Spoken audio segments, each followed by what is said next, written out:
Señor mío y Dios mío, creo firmemente que estás aquí, que me ves, que me oyes. Te adoro con profunda reverencia. Te pido perdón de mis pecados y gracia para hacer con fruto este rato de oración. Madre mía Inmaculada, San José, mi Padre y Señor, Ángel de mi guarda, interceded por mí. En este día te invito a que hagamos un rato de oración,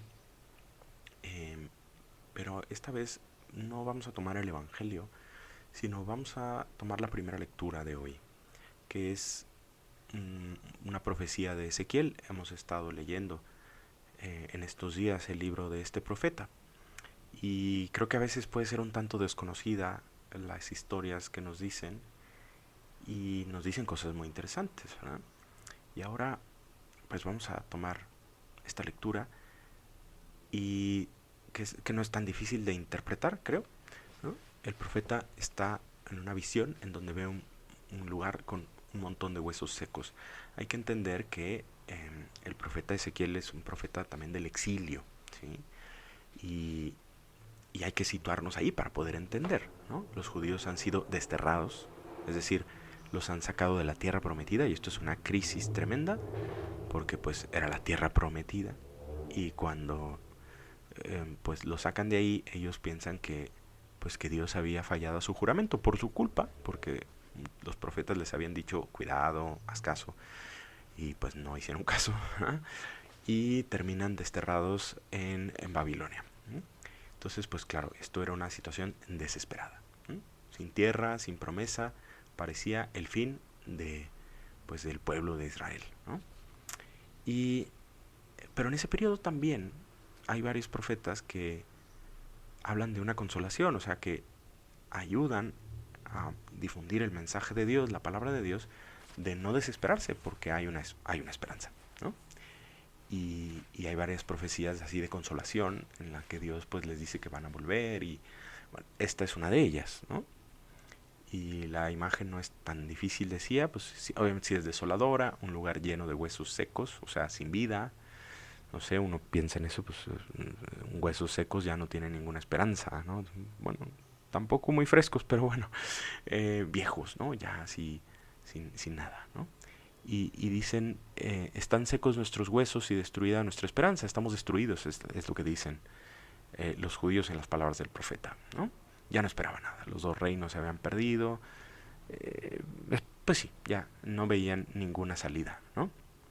Pero es algo bastante fuerte, o sea, toda la historia de los patriarcas, ¿no? Abraham, Isaac, Jacob, la salida de Egipto, la conquista de la tierra, todo eso como perdido.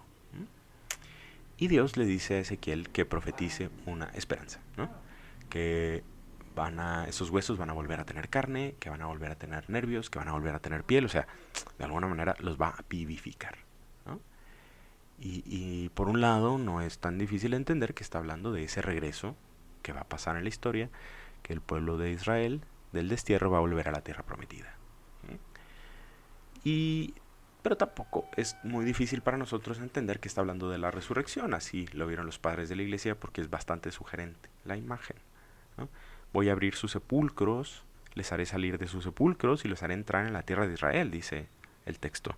Y sabrán que yo soy el Señor cuando abra sus sepulcros y los haga salir de sus sepulcros, pueblo mío. O sea, la palabra sepulcro aparece continuamente, ¿no? Hablando de la resurrección y en ese momento de un modo metafórico, ahorita pues ya entendemos que es real esa resurrección por lo mismo Cristo, ¿no?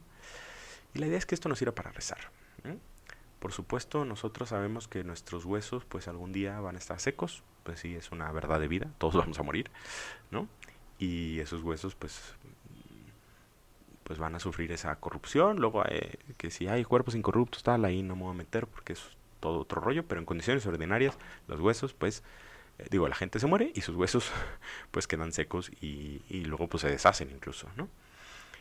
Eh, pero esto a pesar de que uno diga, bueno, pues nos está diciendo este texto que vamos a resucitar, ¿sí? Que vamos a tener un cuerpo nuevo y todo esto que nos dice la escatología. Pero también hay que pensar que esto es una realidad ya presente, ¿no? Que somos cristianos renovados. Y hay una parte del texto que me parece que hace una alusión a eso. Dice, miré y vi que había nervios sobre ellos, que les crecía carne y se recubrían de piel, pero no había espíritu en ellos. Y me dijo: profetiza sobre el espíritu, profetiza, hijo de hombre, y di al espíritu: esto dice el Señor Dios, ven espíritu desde los cuatro vientos y alienta sobre estos muertos para que vuelvan a vivir. Esta imagen, pues, es bastante sugerente. Creo que no hay que ser un erudito para darnos cuenta que hace referencia al libro del Génesis, ¿no? ¿Te acuerdas? Dios toma la tierra seca, sopla sobre ella y dice el texto que le insufla el espíritu de Dios, ¿no? O sea, Dios no sopla simplemente aire, ¿no? Es el espíritu de Dios, hace esa imagen, ¿no? Entonces aquí de algún modo nos está hablando Ezequiel de una nueva creación hasta cierto punto, ¿no? Que de hecho el exilio también, o sea, ese regreso a la tierra tiene algo de nueva creación, ¿no? Porque el pueblo, después de purificarse, va a regresar a ser un nuevo pueblo de Israel, ¿no?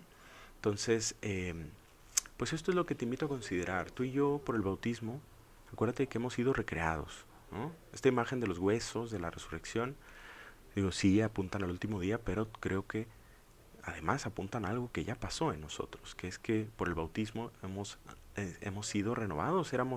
Por el pecado original éramos huesos secos, pero la nueva alianza de Cristo nos ha dado una nueva vida y nos ha dado un espíritu nuevo en nosotros, ¿no? Y hay que meditarlo de vez en cuando, sobre todo cuando perdemos la esperanza. Que no olvidemos que en nosotros habita el Espíritu de Dios, ¿sí? Que ha devuelto a nuestros huesos todo, los ha vuelto a vivificar, ¿sí? Y sigue pasando en el sacramento de la penitencia de algún modo, ¿sí? Pero pensaba que recemos cómo vivimos esa vida espiritual, ¿no? Del espíritu. ¿Qué tanto toma en cuenta el espíritu en mi vida? Que no, o sea, si lo separo de las cosas, ¿no? Si veo el mundo como cosas aisladas del espíritu, nos podría pasar, ¿eh?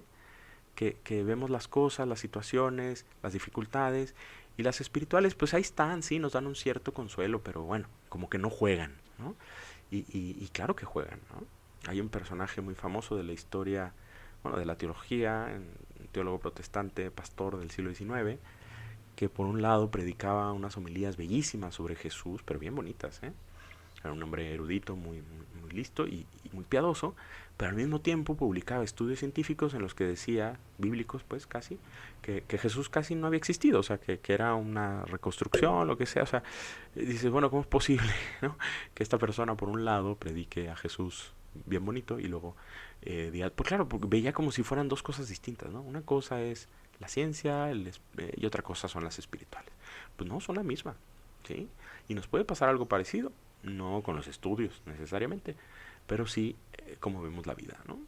Considerar las cosas solamente desde una perspectiva meramente terrenal, viendo solo huesos secos, sin esperanza. Piensa en alguna situación que te cueste ahora mismo, que te preocupa, y revisa si no estás viéndolo solamente así, como huesos secos, sin ninguna esperanza, ¿no?